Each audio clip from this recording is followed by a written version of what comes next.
What's going on, guys? Welcome back to the channel. You know, once upon a time, the Wii U was Nintendo's big attempt to convince gamers, yes, we too have gritty and hardcore games like those other consoles. Come over and buy our system. You see, the Wii U was in this weird time frame where the console was desperately wanting to prove that it could, compete with the other big guys. Enter Call of Duty Ghosts, the franchise of the never-ending saga of tactical vest-wearing guys yelling at each other about things exploding all around them.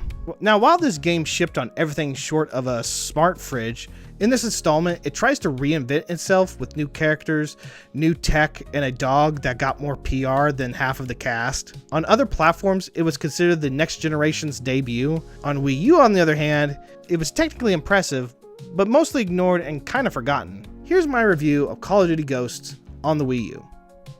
In true Call of Duty fashion, the plot is essentially a 12-hour energy drink.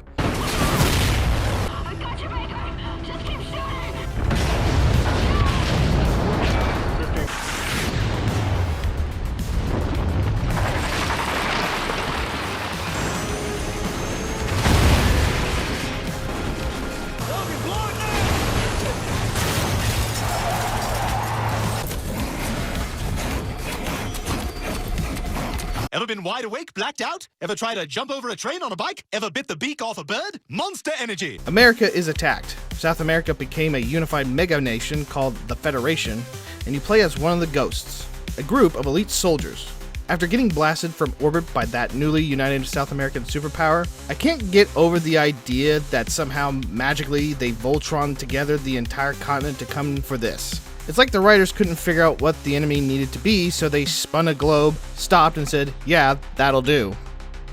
There's betrayal as you hunt down a former ghost named Rourke, with slow-motion gunfights,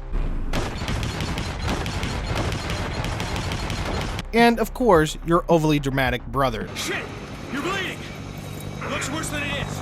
You play as Logan Walker, a soldier with all the personality of an unplugged Roomba. If you make it out of this, kid, come find me.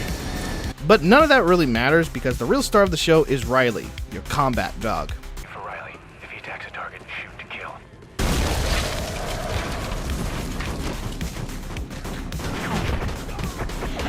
He's loyal, he is brave, and he's tactical.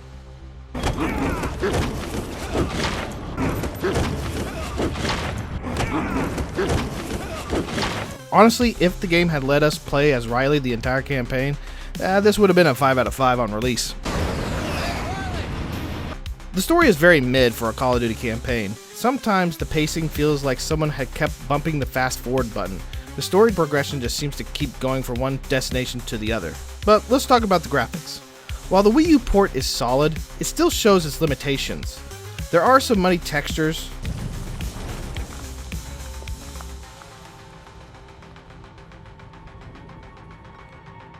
the occasional frame rate dips in busy scenes, audio and voice acting and cinematic moments are largely preserved. Immersion is intact even if the fidelity takes a hit versus other versions. Explosions look good, characters look realistic enough, and the dog still looks pretty good, which is what truly matters for this game. But considering this is the Wii U version, I'm impressed it didn't just burst into flames trying to run the engine. The only glitches I ever came across were when I had to go into the next level when playing the campaign. Sometimes the loading screens would load up into doing like a cutscene, but it would just cut to black. For me to get out of this glitch, I would have to save and quit and back out and re-upload the level again just to continue the mission. It only happened a couple times while playing it, but other than that, those were the only really major glitches I came across. But what about the gameplay? Combat is brisk and responsive. Encounters tend to reward aggressive positioning and quick target acquisitions rather than slow tactical play. There are stealth sections, but they're usually very brief. You'll run into a mix of indoor close-quarter combat and mid-range engagements, and a few wide-open set pieces. The inclusion of a canine companion in some missions adds a bit of fun, but it's really more for distraction and kind of a dramatic moments. The campaign is okay for fans of Call of Duty. There are some good cinematic moments, and they do deliver some good memorable action scenes, including the one where you fall out of a building.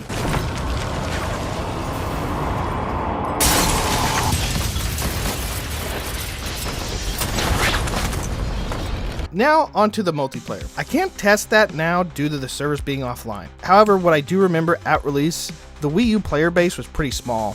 Guns handle in a way longtime Call of Duty fans will find familiar. Recoil patterns, attachments, and it feels consistent with the series design of that era. There are no advanced parkour or momentum exploits in this game either, in terms of the movement. You have your loadout customizations, you can change your perks that fit your playstyle, and streaks that reward you with kill consistencies. But Call of Duty Ghosts does offer a way to play multiplayer without the online component. You can play it with bots, which is what I did to get the footage here. There are another thing that you can play multiplayer locally, and that is the Extinction level. Extinction is basically a cooperative wave-based mode with objective elements, defending devices. Enemies include larger, tougher alien variants rather than the usual zombies you get in other Call of Duty games. But all in all, this mode is kind of fun. Now onto the gamepad. Does Nintendo's controller gimmick bring anything new to this version of Call of Duty Ghost? And change the franchise? Pfft, no, of course not! You can manage your loadout and see the map in multiplayer, but that's pretty much it. Anything else in terms of the games, like in terms of the single player, hell, even Extinction, you can't do much with it. Call of Duty Ghosts on the Wii U is a strange one in the Call of Duty family. It's like showing up at the family Christmas gathering, and while everyone's getting shiny new toys, the Nintendo players are pretty much sat at the kids' table. While the visuals are decent, the controls are tight, and with a campaign that's about as memorable as a loading screen, it's tough to call it essential. Still, for Wii U owners hungry for a real shooter, this is one of the best options for the console so far. This is why I'm giving Call of Duty Ghost for the Wii U a 6 out of 10. So this is how it ends, Elias? Anyways, guys, that's the end of my review. Look, it's not a bad game. I had fun with it. It's just a little too fast-paced, and quite frankly, I'll talk about the story at another time. You know, this more focuses on the Wii U, its graphics, and also this year, the gamepad. That's basically what I focus on. I'm actually surprised that Activision, of course, again, didn't do anything with the Wii U gamepad.